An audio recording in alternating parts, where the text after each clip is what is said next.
Assalamualaikum warahmatullahi wabarakatuh. Perkenalkan, nama saya Rizky Rika Amelia, mahasiswa PPG Prajabatan gelombang 1 tahun 2023 dari Universitas PGRI Adibuana Surabaya.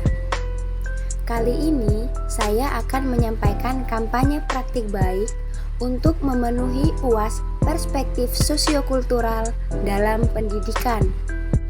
Pada saat praktik pengalaman lapangan atau PPL 1 yang saya laksanakan di SDN Dr. Sutomo 5 Surabaya, saya berkesempatan untuk menerapkan pembelajaran scaffolding pada Zone of Proximal Development dalam memenuhi kebutuhan belajar peserta didik kelas 5F.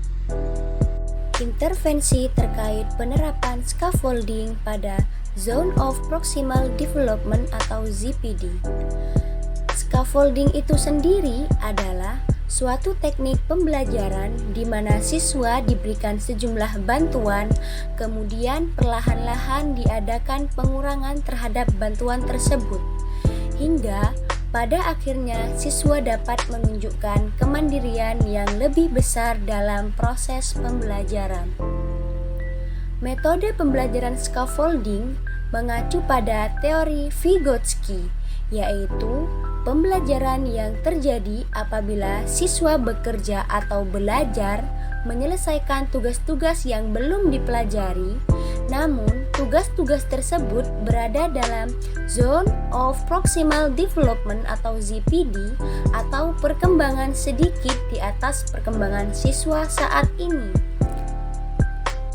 Nah, scaffolding ini merupakan metode mengajar dengan jalan menyesuaikan tingkat dukungan guru agar sesuai dengan potensi kognitif yang dimiliki oleh siswa. Dalam hal ini, siswa yang mengalami kesulitan dalam sebuah mata pelajaran akan mendapatkan bimbingan lebih.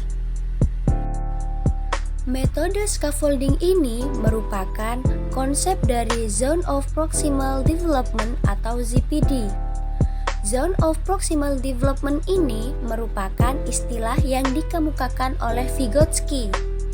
ZPD adalah jarak antara tingkat perkembangan sesungguhnya yang didefinisikan sebagai kemampuan pemecahan masalah secara mandiri dan tingkat perkembangan potensial yang didefinisikan sebagai kemampuan pemecahan masalah di bawah bimbingan orang dewasa atau melalui kerjasama dengan teman sejawat yang lebih mampu atau yang bisa disebut juga dengan tutor sebaya.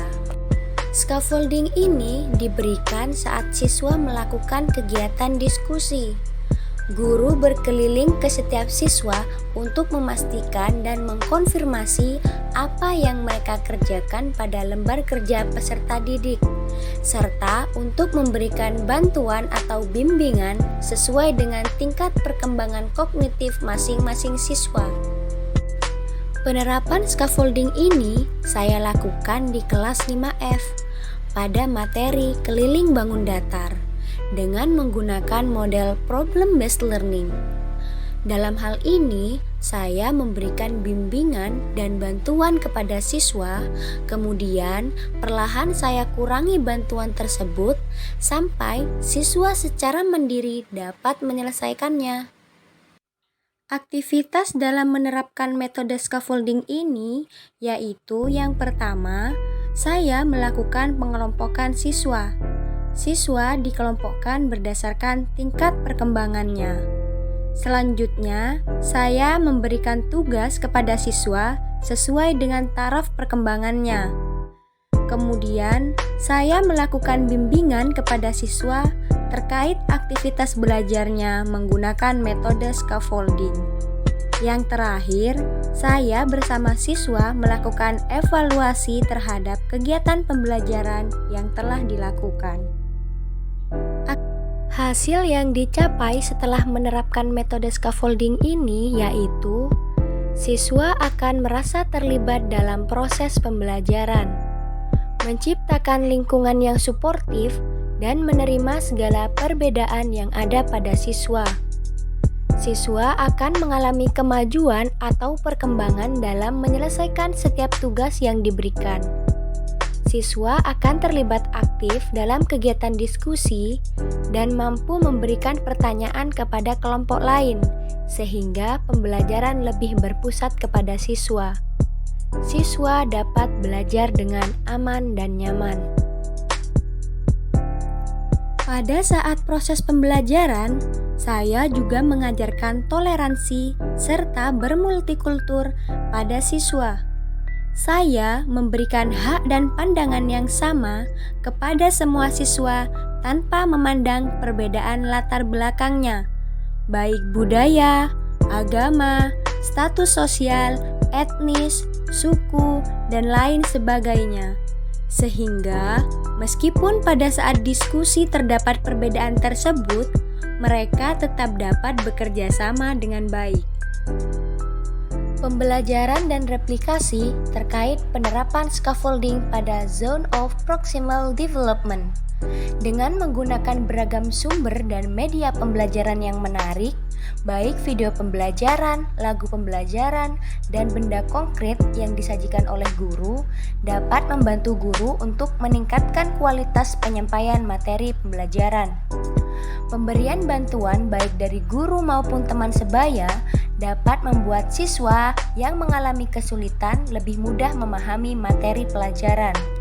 Dalam hal ini, guru juga dapat mendorong siswa untuk mengilustrasikan konsep mereka sendiri. Dengan penerapan scaffolding pada ZPD ini, diharapkan ke depannya siswa dapat memperoleh kemajuan belajar hingga dapat mencapai tujuan pembelajaran dengan mudah. Demikianlah pemaparan saya terkait penerapan scaffolding yang telah saya lakukan di kelas 5 sekolah dasar.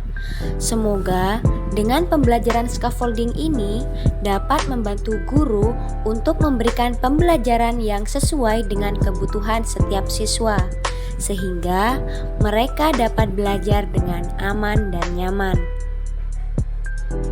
Sekian dari saya dan terima kasih. Wassalamualaikum warahmatullahi wabarakatuh.